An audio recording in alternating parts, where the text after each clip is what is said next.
So, why don't I get your thoughts on the 8% water and sewage increase? Let's start with that. Well, it seems extraordinarily high. There are certainly big infrastructure needs in the city and in the water utility.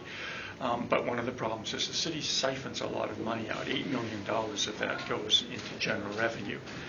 And that money could be used to upgrade the water utility.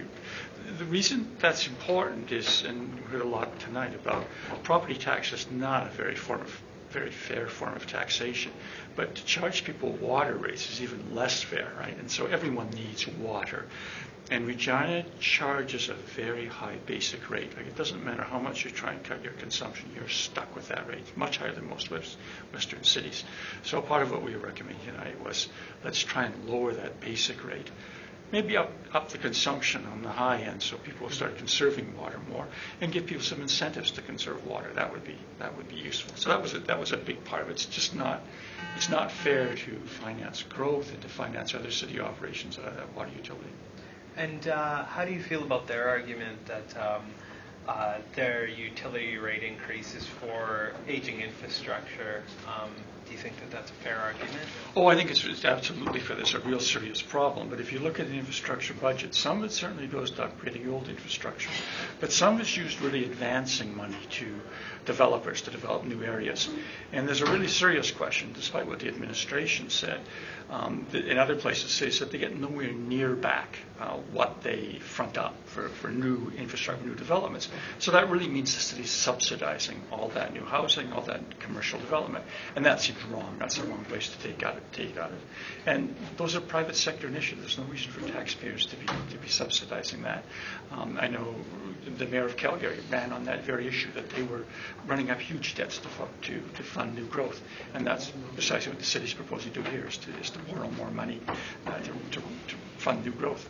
And what about the wastewater treatment plant issue? Well, I don't think we're far enough along to know yet how that's going to turn out. What we do know for sure is that the original plan was it was supposed to be turned over to the private operator by the spring.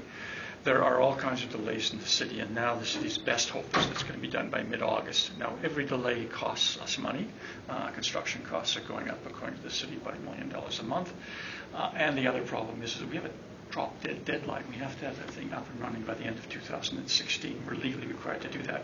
So losing several months, and particularly the easier construction months in the summer, is really a serious problem. The other ones, the city seems to be very funny about how they allocate costs. There are all kinds of costs that keep popping up in there. It's not an upgrade to McCarthy Boulevard software. It's a cutting. It's a severing of that from the wastewater treatment plant one. There's a whole bunch of money, $4.5 million for sludge. They just discovered there was sludge in those lagoons. I mean, that was part of what the private consortium was supposed to take care of, and now somehow it's getting dumped back on us. So I think there's lots of questions, and I think the budget projections are a little rosy on the city's part, and clearly the construction deadlines we're running past that. Maybe they can bring it all back together. I certainly hope so, because like the rest of us, I'm going to be paying for it if they don't. Perfect. Well said. Thank you so much.